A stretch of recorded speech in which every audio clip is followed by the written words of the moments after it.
pretty straightforward. I'm going to show you how to do this really quickly. We go to the roof, and going to the roof, we're going to go to roof by footprint.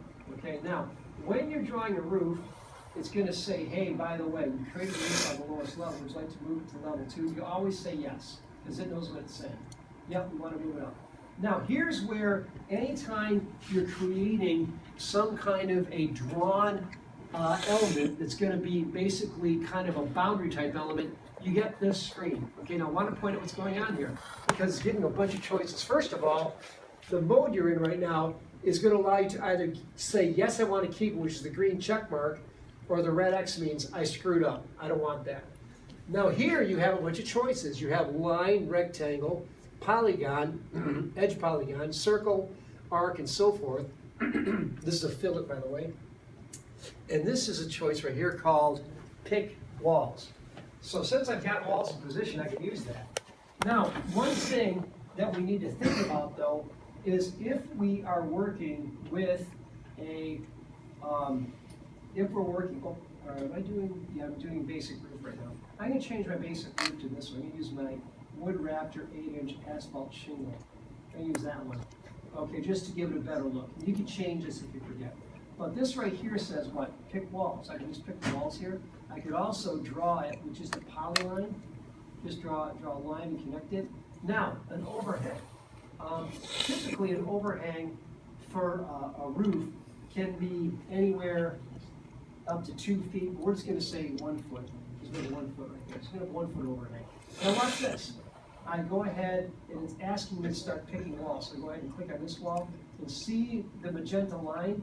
That's where the overhang is going up to. You click here. You click here. You go right along here, and I'm able to go ahead and put this all together. Okay, once I'm done, I would hit my green check mark. Now, did it create a roof? Let's find out. I go to my 3D view. Yes, it did create a roof. However, the roof is what I would call a little goofy. That's called, who knows what kind of roof that is? It's a hip roof, okay? And usually, we don't want a hip roof. We would want what's called a gable roof. So what we're going to do, we have too many slopes in here. We do not need a slope here on this side. We do not need a slope on this side. And we do not need it on this slope. So we're going to get rid of it. So we're going to go into level 2, and we're looking right now at our roof plan right now. So I click on this, I double click on it, notice the magenta lines back, okay? And then you see these triangles. These triangles are what defines a slope. So if I highlight this line right here, I can say this defines a slope, but I don't want it to define a slope. So I click and I uncheck it. I go to this wall right over here, I uncheck this one too. And then the very front one, I'm going to uncheck that one too. And this is how, this takes the, the pain out of making roofs. This is, I found this system and this is the way to do it. Really much quicker. And now, because we're at level 2, we're actually cutting off part of the roof. Let's look at it in 3D, make sure it looks okay. There we are. Let's see if it looks all right. Looking pretty good to me. All right, so we got this roof plan right now. You'll notice it's got an overhang. But we've got a problem. What's the problem? The walls aren't connected. But there is a very cool way to fix this in Revit. I click on this wall, and then you notice it says right here, what's it say? Yeah, so I click there, and then it says, what do you want to attach it to? Well, the roof. Boom. All right, and then I go down here, and you'll notice, you see this little notch right here? That is not up where it should be. So I click here, do the same thing, attach to top base. And I just told you to attach there. And so now, you're looking good there. And so I just going to keep on going around here. And now I grab it here, attach, top base, boom, does that. And now I want to grab this wall right here, attach, top base. I'm just going around through it, I'm kind of filling up these gaps that I've got a few here. And here, and attach top, base, and then I got these right here, same thing. So you just got to kind of be, look at it pretty closely, make sure that you get the little nitpicky parts in place. I think I got them all. Let's see, we got one. I think so, we got them all. And then you just kind of take a look at it, you look around at it, and just verify you got it. At this point, I think I got it, so we're good to go. And yeah, so we're good to go. Now we just went ahead and put in our, a roof. What kind of roof is this called now? Gable roof. It's a gable roof now. It wasn't a hip roof, now it's a gable roof because we took out a couple angles. All right, so far, this thing has been pretty easy to work with so far. We're able to do that. Now, backing off here, last thing I want to do is I want to put in a floor.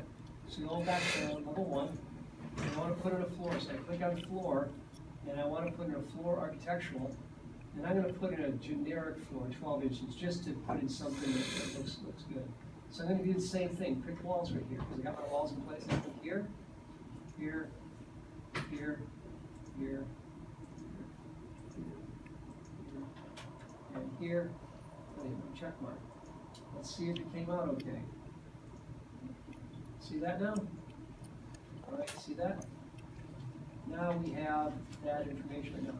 Now at this point, my CAD information is getting a little bit troublesome, so I don't necessarily want to see it anymore. So I can just go ahead and tell that I want to see it in different views, or I could just get rid of it entirely. I don't think I need it anymore, so what I'm going to do is I'm just going to go back to this right. If I click on it, and if I right click, I can just go ahead and say delete selected layers. So I click here, and it asks me what do I want to get rid of? All of them. I hit OK, now they're gone. And they're not just gone there, they're gone in every view. Okay, so just got rid of it.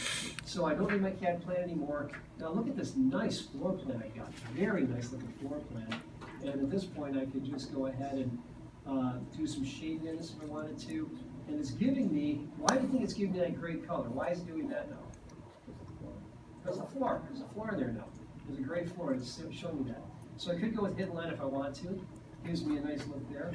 And now one last thing, and this is something you don't have to do, but I want to show you how to do it because I think it's kind of cool. So if I go back to my site plan right here, this is showing me right now that, taking a look at my roof right now, and what I want to do, let me do this, I'm going to 3D. I'm going to 3D view. So now I've got this right here, I've got this, particular floor, which is a slab. What I want to do now is I want to add another floor plan called a slab edge. So I click on slab edge, I'm going to go ahead and click on these items one at a time. How this works. Okay, and what I'm doing right now is I'm putting a slab edge, and this is typically done. My building actually up in Clayton has this kind of an edge, has kind of a slab on it. It's actually kind of like thickened around the edge. It's called a thickened slab. Okay, now once I've done this and go all the way around it, you can see in profile, it's kind of dug down into the earth. Okay, so essentially what it does, it gives it a little bit more meat around the perimeter to hold it in. You take a look at it. See how that looks? Okay, that is your slab edge. Okay, that's your that's a slab edge. So going back up to here and rotate it around a bit, we now have a floor. Now there's some things that I've decided not to do in this one. For instance, we did not put in a ceiling. Not worrying about that right now. We are also not putting in a truss system. We're also not putting in plumbing and HVAC. We're just making a basic shell of a house. All right, just to kind of like keep this basic. All right, now, okay, so what we just did here is we went ahead and leveraged the floor plan we drew in AutoCAD, okay? So what I'm gonna do right now is I'm gonna put these steps down, and just so you guys got it, because you guys are gonna ask the questions. I'm gonna type it out real kind of quickly, and then I'll print it for you if you guys want me to. So let me just go into Word here, and I'm gonna just kind of, there's an old saying. There was, you know, when I was growing up, there was this very famous preacher, and he was this black preacher in Detroit. And they asked him one time, he said, how, this is a tip from Tom right now. And they asked him, how do you communicate so well? How do you get your congregation to stick with you and understand things? He says, well, I do 3 things. I tell them what I'm going to tell them, I tell them, then I tell them what I told them. Okay, so tonight what I did is I told you what I'm going to tell you. I told you what we're going to do. I just told you. Now I'm going to tell you what I told you. Okay, that's a secret. Okay, anytime you want to be effective, do those 3 things. Tell them what you're going to tell them, and then tell them what you told them. Okay, called a summary. Okay, so now I'm going to tell you what I told you. So what did we say? You said this. What we said is, going into Word right now, And I like Word. Word's a great little medium right here. And I'm just going to go ahead and make the font nice and fat here. And I'm going to say steps. Steps. Yeah. All right. Steps for Revit Floor Plan 1.